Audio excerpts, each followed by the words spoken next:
इस वक्त सलीम सीधा मौजूद है। सलीम जी, कैसे देख रहे हैं ये जो आतंकवादियों ने किया, वहां पर जो सैलानी घूमने गए थे उनको किस तरीके से बर्बरता से उनके संग ये इस कांड को किया, गोलियों से उनको भूत दिया, क्या कहेंगे? देखिए, ये अगर हम अपने नजरिए से बोल लेंगे तो ये गलत हुआ है, ये आतंकवादी हमला है, ये मानवता के खिलाफ है।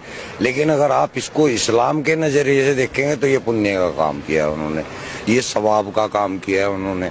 ये कुरान के स्क्रिप्चर सूरह तौबा की जो 5 आयत है उसके अंदर सेम टू सेम यही प्रक्रिया लिखी है कि काफिरों को जहां पाओ वहां देखो, उनको मारो, घात लगा करके उनको मारो। इन्होंने भी तो वही किया, घात लगा के मारा, बाकायदा उसकी रेकी हुई है।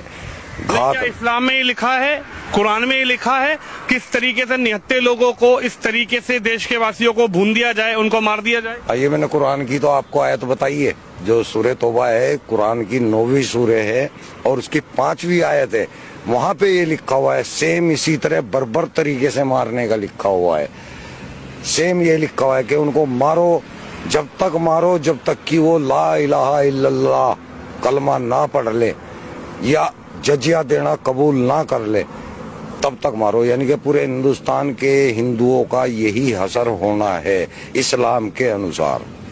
इस्लाम के अंदर अल तकिया नाम की चीज होती है, आपने सुना होगा अल तकिया। अल तकिया वो चीज है जब इस्लाम के अंदर हमें कोई ऐसा काम करना होता है जो कि सामने लोगों को नाजायज दिख रहा है, तो आपको वहां लोगों को तो नाजायज बताना है, लेकिन काम वो सवाब का करना है आपको। इसको बोला जाता है अल तकिया। तो ये अल तकिया करते हैं, जो कहते हैं ना हिंदू मुस्लिम भाईचारा, ये अल तकिया है, ये कुरान के अंदर है, हदीसों के अंदर है।